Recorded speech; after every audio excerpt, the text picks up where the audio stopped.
व्यक्तित्व विकास। एक व्यक्ति का समाज में सम्मान कैसे बढ़ेगा, इस पर आज हम चर्चा करेंगे कि एक व्यक्ति का समाज में सम्मान का जो भाव है वो कैसे बढ़े।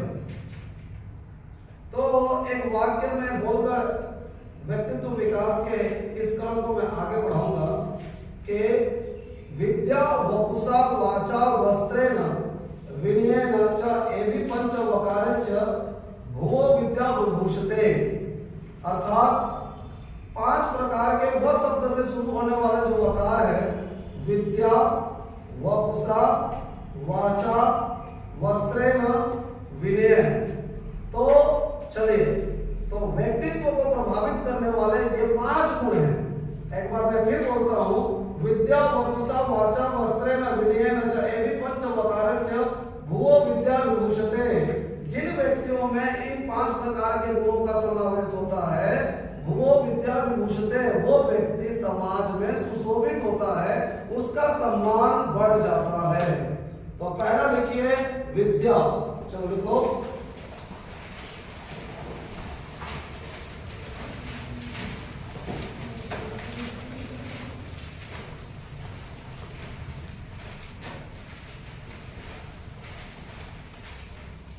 चलिए अपनी नोटबुक में लिखिए, पहला है विद्या। सभी ने लिख लिया? तो व्यक्तित्व विकास करने पहले ऊपर में लिखो व्यक्तित्व विकास करने वाले गुण। तो पहला आ जाएगा विद्या। अब विद्या क्या है?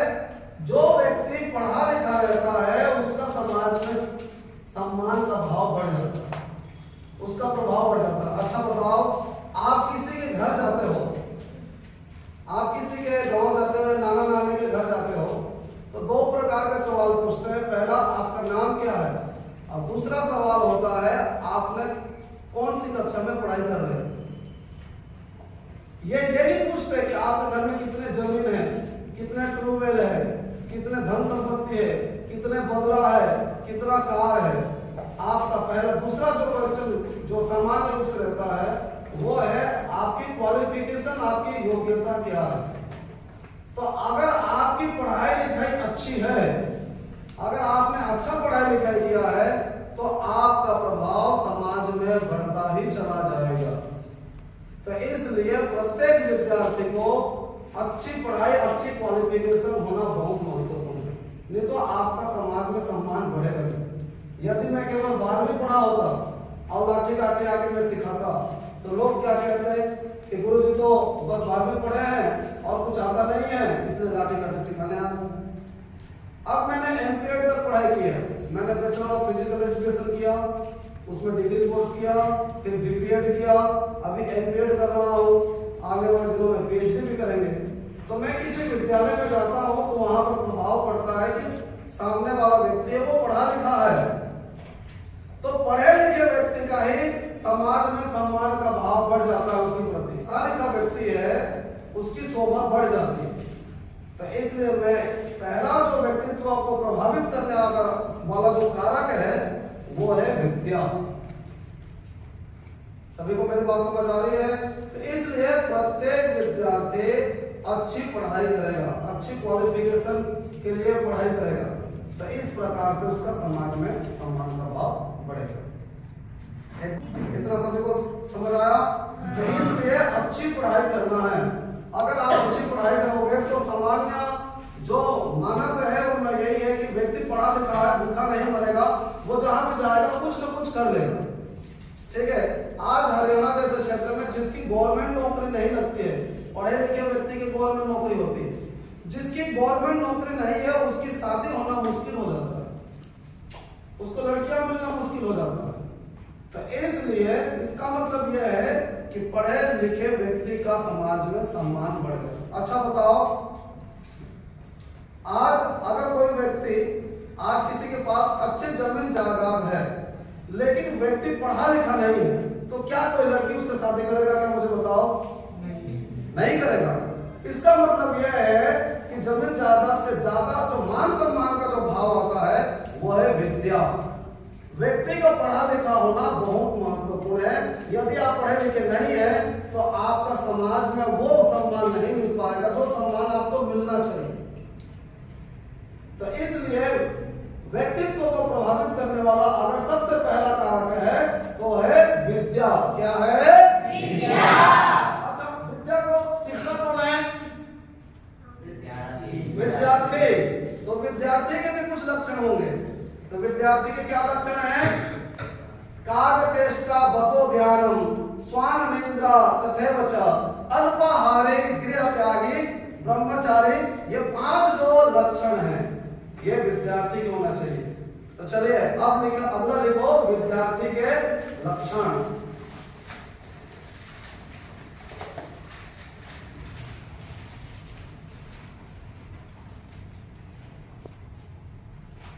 पहला लिखिए काग चेष्टा नहीं, पहला लिखो कौवे के समान चेष्टा।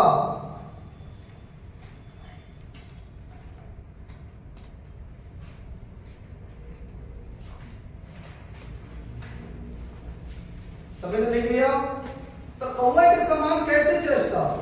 छोटा बच्चा होता है, वो जैसे ही घर से निकलता है अपने हाथ में रोटी लेके घर से निकलता है और कौवे की नजर पड़ जाती है कि छोटे बच्चे के हाथ में रोटी है, तो वो उधर से उड़ते हुए आता है और कौवे उस रोटी को झपट्टा मार के उसे छीन के चला जाता है। तो उसी प्रकार विद्यार्थी को गुरुजी ने कोई बात कह दी है तो उसको तुरंत कैच कर ले, उसको पकड़ ले, और कोई अच्छी बात बोल रहे हैं तो तुरंत उसको अपने डायरी में नोट कर ले। इस प्रकार का जिस विद्यार्थी का गुण होगा उसकी विद्या की वृद्धि निश्चित है। तो पहला विद्यार्थी का गुण है काग चेष्टा, यानी कि कौवे के समान चेष्टा। कौवे के समान चेष्टा, काग चेष्टा। बका ध्यानम, बका ध्यानम मतलब दूसरा लिखो बगुले के समान ध्यान।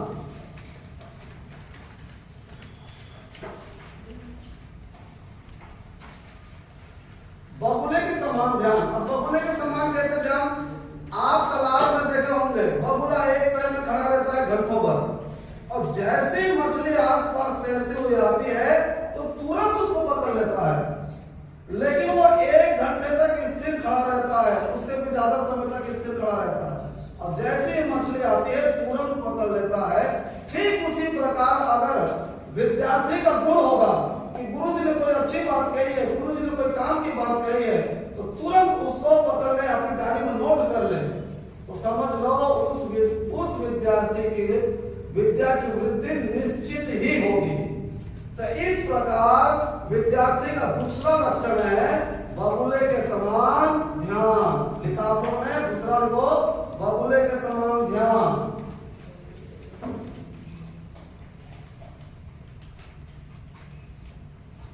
तीसरा काग चेष्टा बका ध्यानम स्वान निद्रा।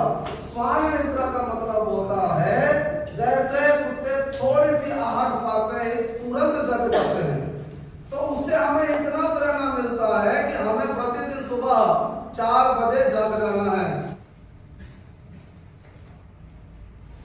3041 दिन आपके बच जाएंगे। कितने? 3041 दिन।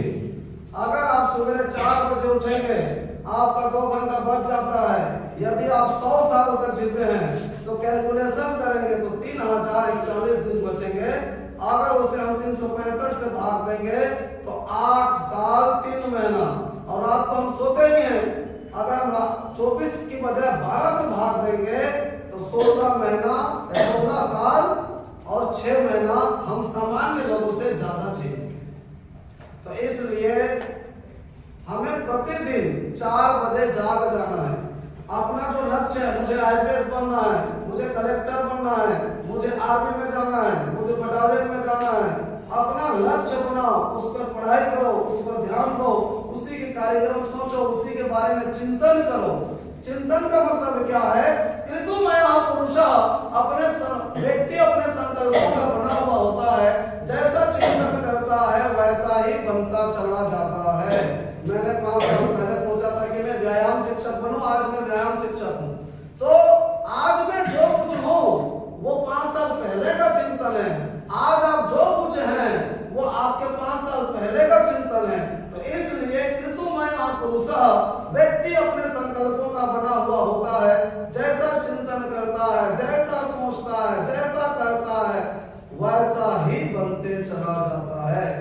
आपको भी चिंतन करना है कि मुझे अपने जीवन में ऊंचे पद पर जाना है, मुझे अपने जीवन में अच्छा काम करना है, मुझे अपने जीवन में लक्ष्य को बड़ा बनाना है।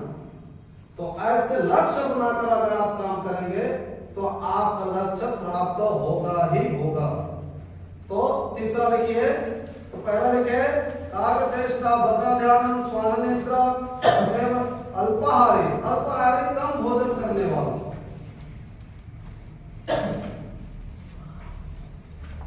हमें भोजन उतनी मात्रा में करनी है जितने शरीर को आवश्यकता है। अगर जीभ को मीठा लग रहा है, जीभ को अच्छा लग रहा है और हम अधिक मात्रा में खाना खा लेंगे तो फिर हमें पढ़ाई में मन नहीं लगेगा, यहाँ पर बैठेंगे तो हमें नींद आएगा, अच्छी बातों में हमारा ध्यान कम जाएगा। तो हम जीने के लिए खाते हैं कि खाने के लिए जीते हैं? बताओ। खाने के लिए जीते हैं, जीने के लिए खाते हैं। हमारा ये शरीर 100 साल तक हमें साथ दे, इसलिए इसका अच्छा पोषण हो, इसके लिए हम इसको भोजन देते हैं। तो इसलिए जीने के लिए खाते हैं, खाने के लिए नहीं जी रहे हैं। तो ऐसा विचार करके यदि आप लोग काम करेंगे तो मुझे लगता है कि कम भोजन करेंगे तो आप जो भी लक्ष्य बनाएंगे, जो भी पढ़ाई करेंगे उसमें आप लंबे समय तक उसमें इन्वॉल्व रहेंगे। नहीं तो ज्यादा भोजन करोगे, नींद आएगा, अपच होगी और भी कई प्रकार की समस्याएं पैदा होंगी। उसके बाद है ब्रह्मचारी। ब्रह्मचारी का मतलब है अभी जो हमारा उम्र है वो ब्रह्मचर्य काल का उम्र है। अभी हम संयमित जीवन जिएंगे, ब्रह्मचर्य का पालन करेंगे, बढ़िया खूब व्यायाम करेंगे तो हमारा शरीर लंबे समय तक साथ देगा। नहीं तो आज हमारे देश में 30-35 लोगों के हार्ट अटैक से मृत्यु हो जाती है प्रतिदिन। आज हमारे देश में छोटे छोटे बच्चों के आंखों में चश्मे लग रहे हैं। आज हमारे देश में छोटे छोटे बच्चों के किसी का किडनी का ऑपरेशन हो रहा है, किसी का और कोई समस्या है। तो उसका कारण क्या है? कमजोरी। तो अगर आप संयमित जीवन जिएंगे तो ये शरीर आपका 100 साल तक साथ देगा, ये शरीर आपका 100 साल तक निरोग रहेगा। बढ़िया व्यायाम करोगे, बढ़िया खान पान रहोगे, संयमित जीवन जियोगे तो आने वाला भविष्य सुखमय बनेगा। तो विद्यार्थी के कितने गुण हो गए? कागचेष्टा भगध्यानम स्वाननेत्र अल्पाहारी गृहत्यागी। ठीक है, तथा ये 5 लक्षण। इतना सबको समझ आया? तो व्यक्तित्व को प्रभावित करने वाला पहला गुण कौन सा था? विद्या। पहला गुण कौन सा था? विद्या। देखो विद्या वपुषा, वपुषा किसे कहते हैं? शरीर। किसे कहते हैं? शरीर। अगर आपका शरीर अच्छा रहेगा तो आपका प्रभाव समाज में अच्छा पड़ेगा। समझ गए? जिसका हेल्थ अच्छा रहता है, जिसका शरीर अच्छा रहता है, उसका समाज में अच्छा प्रभाव पड़ता है। कहीं से चल के जाओ तो लोग नोटिस करेंगे किसका घर का लड़का है, ये बहुत अच्छा लग रहा है, इसका हेल्थ अच्छा है। तो जिसका हेल्थ अच्छा रहता है उसका भी प्रभाव पड़ता है, तो इस शरीर का भी प्रभाव पड़ता है। ठीक है, अगर आपका शरीर अच्छा नहीं है तो शरीर को अच्छा बनाया जा सकता है व्यायाम के माध्यम से। तो इसलिए व्यक्तित्व को प्रभावित करने वाला दूसरा गुण है शरीर। दूसरा गुण कौन सा है? शरीर। ठीक। विद्या वपुषा वाचा। वाचा मतलब होता क्या है? बोलना। वाचा मतलब बोलना। अगर किसी व्यक्ति के बारे में जानना है तो 5 मिनट उसके साथ बैठो और वो क्या बोल रहा है उसको थोड़ा सा ध्यान दो तो आपको पता चल जाएगा। क्योंकि सूत्र है, जिसके पास जो है वो वही बांटता है।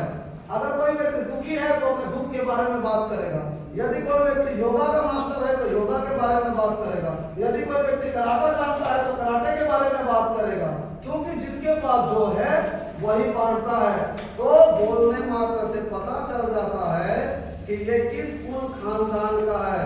अगर बोलने वाला अच्छा बोल रहा है, ठीक है, वाणी में मधुरता है, प्रेम पूर्वक बोल रहा है, आदर पूर्वक बोल रहा है, इसका मतलब यह है कि उसके माता पिता ने अच्छे संस्कार दिए हैं। अगर बोलने वाला रेबे से गाली गलौज कर रहा है, इसका मतलब इसके घर में भी इसी प्रकार का वातावरण है। जैसे आप किसी के घर जाते हो और घर वाले आप कोई भी आपको अतिथि के रूप में आप किसी के घर गए और वहां गिलास पानी दिया गया तो पानी को देख के पता चल जाता है। यदि पानी साफ सुथरा है इसका मतलब इस घर के लोग साफ सुथरा है। अगर पानी साफ सुथरा नहीं है इसका मतलब ये घर के लोग इसी प्रकार के हैं। अगर गिलास साफ सुथरा है इसका मतलब ये घर के लोग भी साफ सुथरे हैं। अगर गिलास साफ सुथरा नहीं है इसका मतलब इस घर के लोग साफ सुथरा नहीं। तो गिलास को देख के घर का आकलन हो जाता है। उसी प्रकार आपकी वाणी को देखकर आपके कुल खानदान का पता चल जाता है कि आप ऊंचे कुल से हो या किस कुल से हो, कि निम्न कुल से हो। तो इसलिए जब भी बोलो अच्छा बोलो, जब भी बोलो वैभवपूर्वक बोलो। तो वो कहते हैं ना, काका काको धन हरे कोयल काको दे, मीठे वचन सो जग अपनों कर ले। कौवा किसी का संपत्ति को नहीं लूटता है, लेकिन यहाँ पर आके काव काव काव काव करेगा तो अच्छा लगेगा क्या? नहीं। अगर कोयल इस डगाली में आकर बैठ जाएगा और कू कू करेगा तो अच्छा लगेगा कि नहीं लगेगा? अच्छा लगेगा। तो बताओ, कौवे ने हमारे को संपत्ति लूटा क्या? नहीं। अच्छा, कोयल हमें कुछ हमें धन संपत्ति देती है क्या? नहीं। तो मीठे बोले से हम समाज में अपना प्रभाव बढ़ा सकते हैं। आज जो व्यक्ति को बोलना आ जाता है, ठीक है, वो समाज में प्रतिनिधित्व करते हैं। जैसे आज हमारे यहाँ हमारे देश का जो प्रधानमंत्री है, मुझे बताओ दंड बैठक लगाता है? बताओ। वो लाठी मार तलवार चलाता है? वो गीत गाता है? उसको बोलना आता है। आज वो बोलता है तो लोग सुनते हैं। जिस व्यक्ति को बोलना आता है उसका समाज में प्रभाव बढ़ेगा। तो इसलिए सभी बच्चों को बोलना बचपन से ही सीखना चाहिए। इसलिए अच्छा बोलना सीखो, मीठी वाणी बोलना सीखो, तो फिर आपका प्रभाव क्षेत्र, आपका व्यक्तित्व अपने आप ही बढ़ता चला जाएगा। तो विद्या वपुषा वाचा। और अगला लिखो, चौथा लिखो, वस्त्रेण, यानी वस्त्र। लिखिए चौथा, व्यक्तित्व को प्रभावित करने वाला चौथा कारक है वस्त्र। तो व्यक्तित्व को प्रभावित करने वाला चौथा कारक है वस्त्र। और वस्त्र व्यक्ति को कैसे प्रभावित करता है? अच्छा बताओ, मैं यहाँ पर आपको उद्बोधन दे रहा हूँ। अगर मैं फटा हुआ जींस पहन के उद्बोधन देता, आपको मैं अच्छी बातें बताता, तो क्या प्रभाव घटता या बढ़ता? अगर मैं वो सफेद वाला जो पहनते हैं आचार्य लोग, सफेद वाला मैं कपड़े पहनकर यहाँ पर अगर मैं आपको उद्बोधन देता तो मेरा प्रभाव बढ़ता कि घटता? अब देखो, हमारे स्वामी जी हैं, ठीक है, वो नेस्टिक वाले जो कपड़े पहनते हैं, रेड कलर की, लाल कलर की जो कपड़े, भगवा कलर की जो कपड़े पहनते हैं। अगर मैं भगवा कलर के कपड़े पहनता और यहाँ पर आपको उद्बोधन देता तो मेरा प्रभाव और बढ़ता कि और घटता? और बढ़ जाता। इसका मतलब वस्त्र व्यक्तित्व को प्रभावित करते हैं। समझ आया सभी को? समझ आ गया? तो इसलिए अच्छे वस्त्रों का चयन करो, ठीक है, अच्छा पड़ेगा, आपका व्यक्तित्व भी निखरेगा।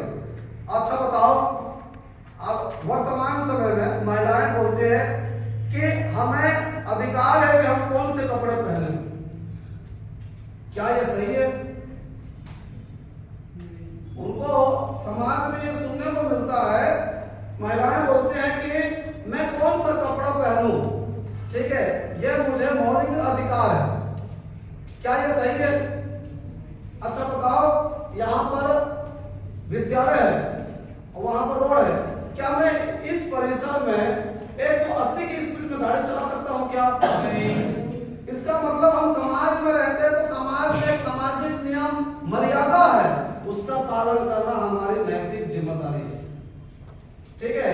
अगर हम समाज में रहते हैं, अच्छा बताओ, यहाँ पर भीड़ भाड़ वाला इलाका है, उस साइड में मार्केट है, तो क्या मार्केट में मैं शराब पी के गाड़ी चला सकता हूँ क्या? नहीं।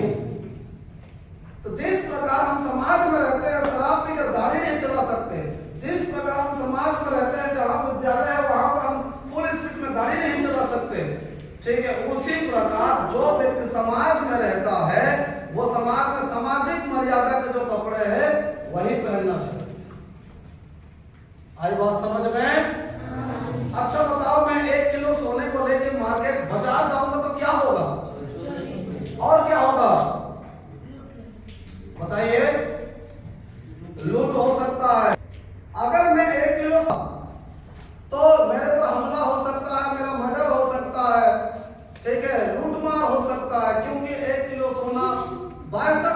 रुपए का होता है। कितने रुपए का होता है? 65 ग्राम।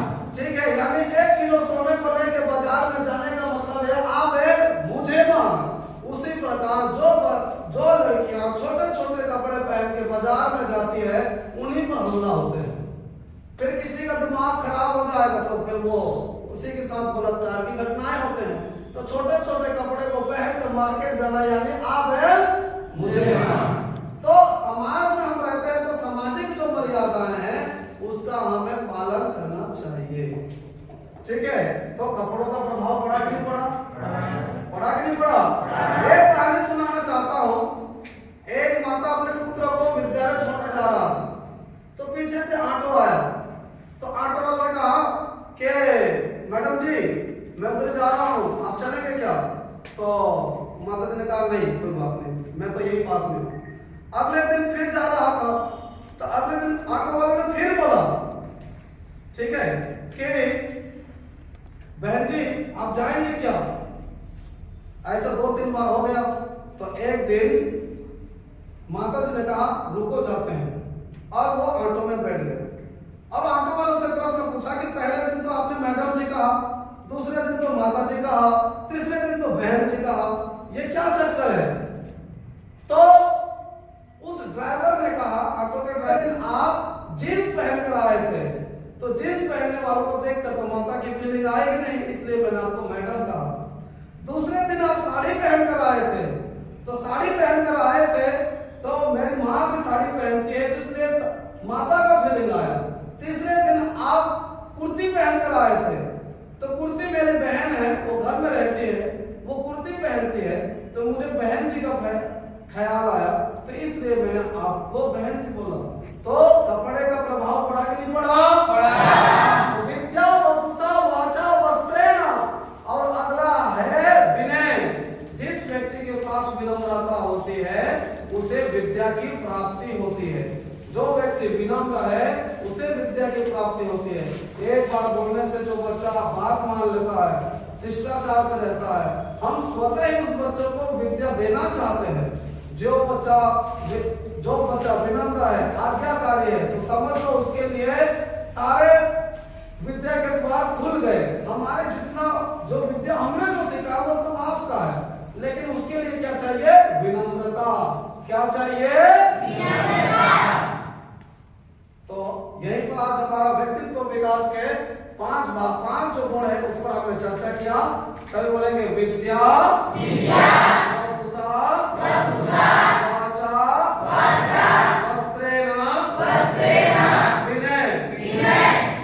ये जो 5 गुण जिनमें होंगे या इन 5 गुण का जिनमें समावेश होगा उसका व्यक्तित्व बढ़ता चला जाएगा। तो आज का हमारा सेशन यही समाप्त होता है। आप लोगों को अच्छा लगा होगा। किसी को कुछ बोलना है तो बोलो।